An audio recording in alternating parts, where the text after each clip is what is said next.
Berbagai permasalahan dihadapi pariwisata Bali saat ini. Kondisi ini mendesak pemegang kekuasaan dan para stakeholder untuk duduk bersama untuk segera merumuskan segala sesuatu yang akan diimplementasikan. Terlebih dengan adanya masalah angkutan sewa khusus berbasis aplikasi di Bali yang semakin tak terkontrol.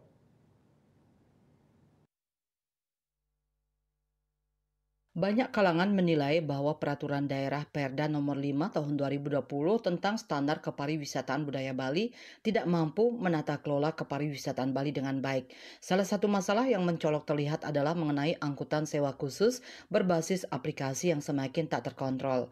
Menyikapi hal tersebut, praktisi pariwisata Yusti Dias menyatakan sudah saatnya pemegang kekuasaan baik itu penjabat gubernur maupun gubernur, wakil gubernur terpilih, dan para stakeholder untuk duduk bersama segera merumuskan segala sesuatu yang akan diimplementasikan. Terkait dengan angkutan sewa khusus berbasis aplikasi, pihaknya berharap agar para pengemudi memiliki kompetensi tertentu sehingga terkontrol dengan baik dan mampu memberikan rasa aman bagi penumpang. Sudah waktunya para pemegang kekuasaan bersama para stakeholder untuk segera duduk bersama sekarang, baik pejabat gubernur dan gubernur terpilih beserta timnya gitu ya, untuk sudah mulai merumuskan segala sesuatu yang perlu diimplementasikan segera setelah dilantik gitu.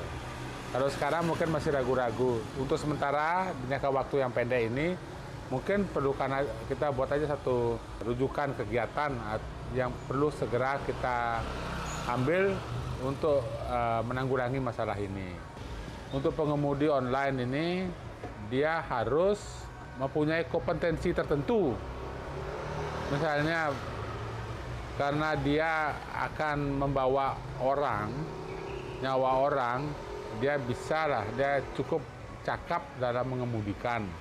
Jadi tidak ngebut-ngebutan, tidak sembarangan, tidak memaksakan, itu menurut saya.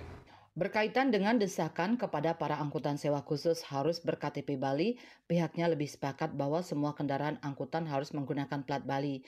Jangan sampai desakan harus ber-KTP Bali justru menjadi presiden buruk bagi pekerja pariwisata Bali ke depannya.